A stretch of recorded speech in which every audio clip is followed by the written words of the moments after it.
Hiya, so this is my video on very simple, very simple contouring for a lady called Reena who sent me a message on Twitter and wanting to know how to do basic contouring using MAC shades and in that blush as well. So I've done this, a very strong contour on one side.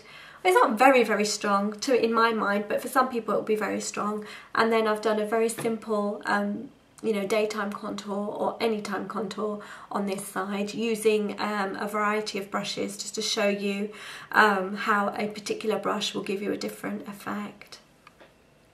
Please do send me requests if you like, and if I am able to do it, I will.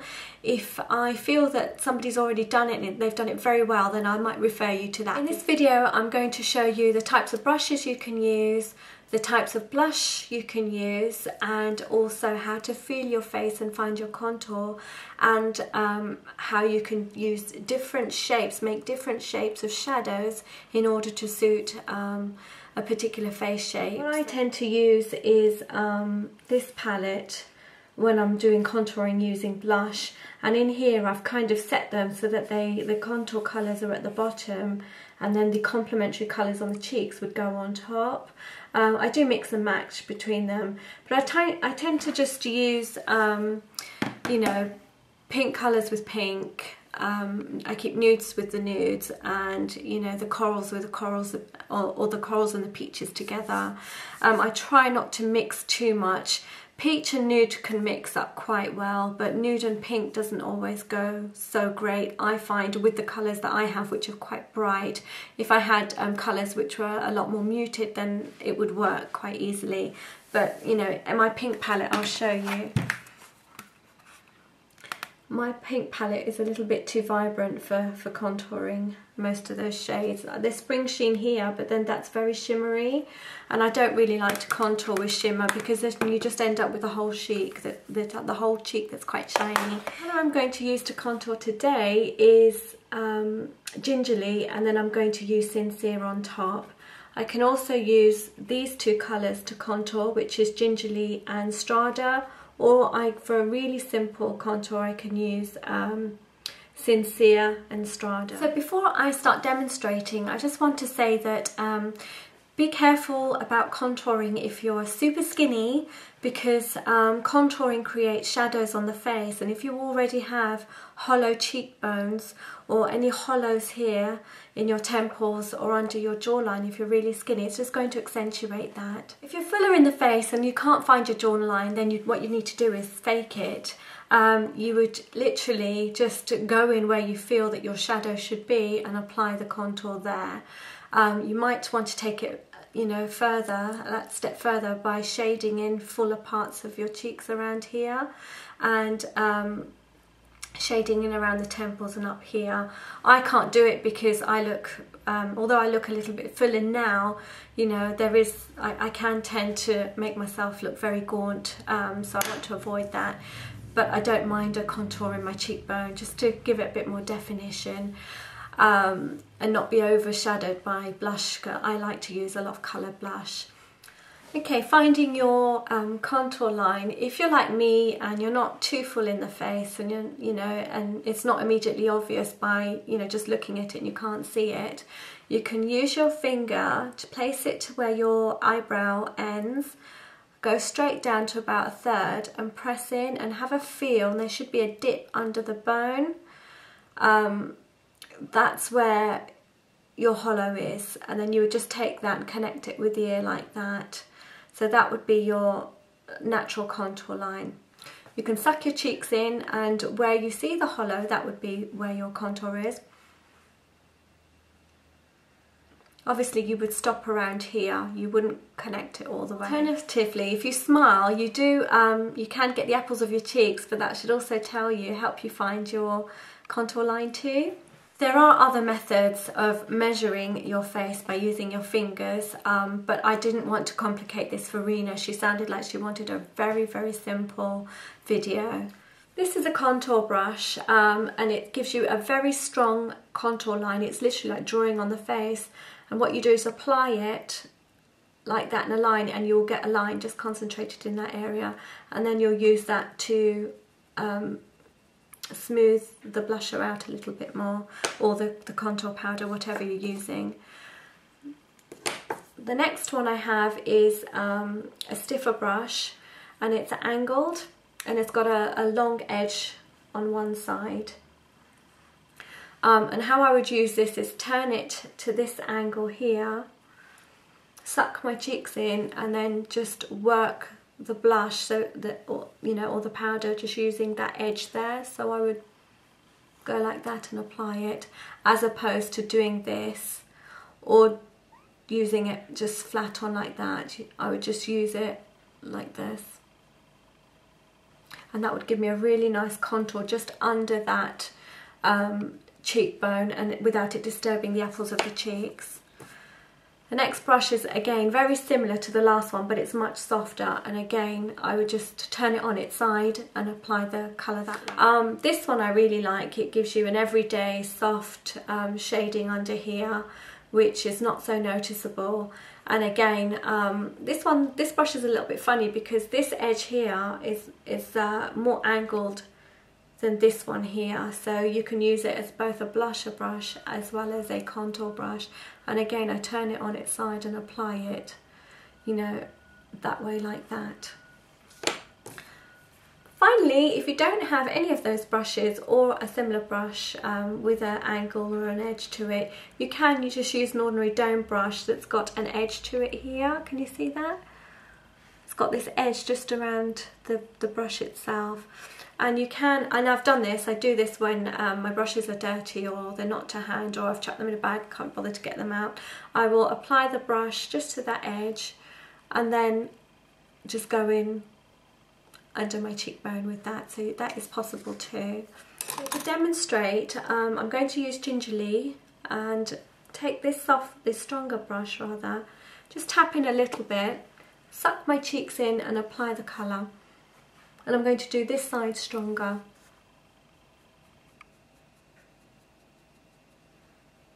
I'm just going to stop there around the middle.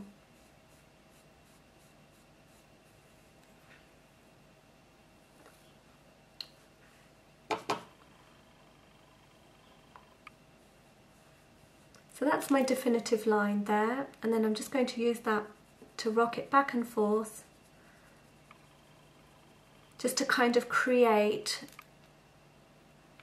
a little triangle, a long triangle, and blending that line because I don't want to see a harsh line.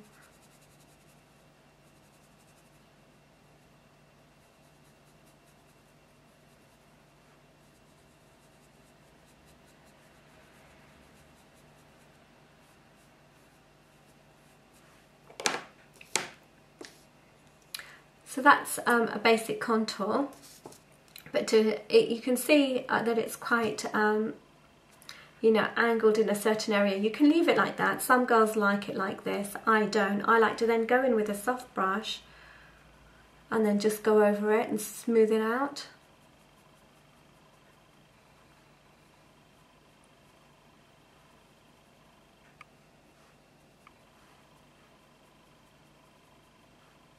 You don't, if you find using it at this angle awkward, you can go in with the tip like that, but I just find the bristles just spread out too much and you'll get the colour where you don't want it. So you can either use it feather light touch. It's okay to do that with a softer contour, but when you're doing a strong contour you do want to keep it in a certain area. And you can make your contour colour stronger by just applying more and more on top of, just building up the coverage in this corner towards the ear. But then as you come out, fade it out too.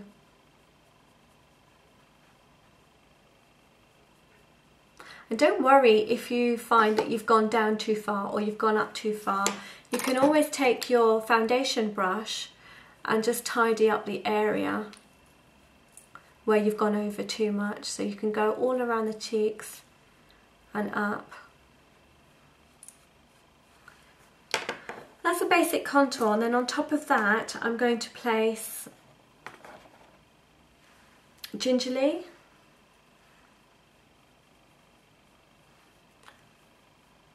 and the two colours complement very well.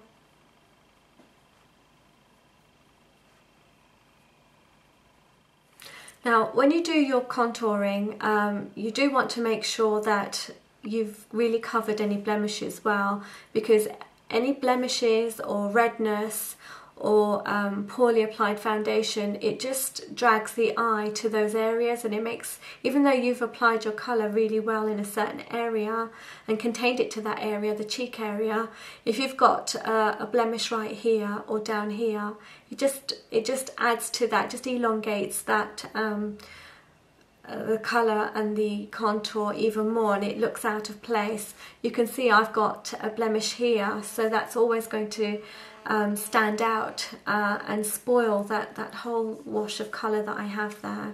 So just bear that in mind. Also, I do want you to point out that if you have facial hair, that's going to change the way your blusher will look as well. Now, your facial hair can create a natural shadow anyway, so you might not need to contour, but if it's there, then it, you know, the colours you use, you know, the hair will show through and wash away some of that colour. You won't notice it as much, so you might need to deepen the colour you use if you've got facial hair there. But I actually remove mine because I have a lot of hair around here and it does spoil the shape of my cheeks, so I don't get a really nice shape to my cheeks if I have my facial hair there. Okay, I'm going to contour again on the other side, and I'm going to use my soft fluffy brush.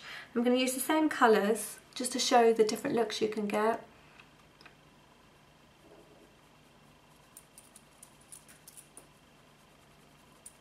You can hear the brush tapping against my earrings.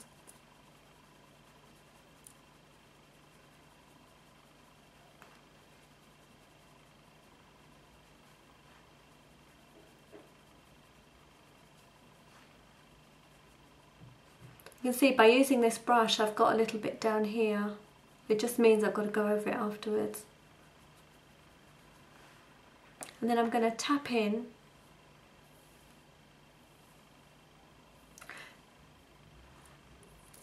So I've applied a subtle contour going downwards, still in that triangle shape, and then I'm going in with Sincere now and just lightly going over the top.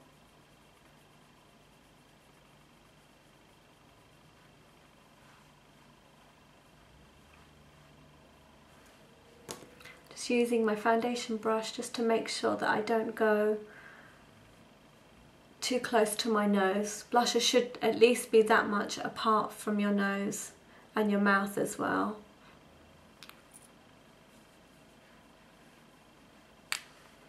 And that's your basic contour. So that's the stronger one and that's the basic one. And using a different brush will give you a different look, and that's the point that I'm trying to make. So using the stiff brush contains the blusher just to this area only, but using the softer brush it just comes down a little bit more because the bristles are spread out. So that's the only difference. But this is a much more softer flush look, whereas this is a much more sort of evening time look. So go ahead and try the contouring if you haven't before and you want to experiment, you know, just try it. Use any colour, use you know, one shade darker than your usual blush shade, and that will help you do the trick. You can also do some contouring with a bit of bronzer as well, providing it's not too sparkly. I really do feel that you don't want to have too much sparkly all over your face. Now obviously the type of contouring shape that you make will depend on your face shape. Mine goes down like this, so that's fine. For me, what you could do is go down and keep an area with two straight lines if you know, you want to make yourself look slimmer. You can do a line straight like this and then a line that comes like that. You can do, if you want to accentuate the apples of your cheeks, then you want to come across and then up a little, just very gently. So you want to keep the colour darker here and then fade out, but still have some up a little bit here. So just tailing it upwards a little bit, and that will just make this area of your cheeks more prominent and give that lifting effect as well. You can go over and curl it ever so slightly. So instead of coming and doing a little flick like that, you do a softer curve as you go along. And then like I've done, you can do the triangle. So you have it like this and then across. So there's many ways you can contour. I'm sure there's many more you can come across, down and then around here if you're very, very full in the face, and then do a little bit contouring on the jawline. But again, it depends on your face shapes, and that's going into a bit more technical and a bit more complicated, which I haven't got a video for. But if you want to, you know, there are other YouTubers who have got really good videos on contouring for different face shapes. So I really hope this was useful to you, Reena, and to everybody else who wants to know. And thank you for watching, and I'll speak to you guys soon. Bye.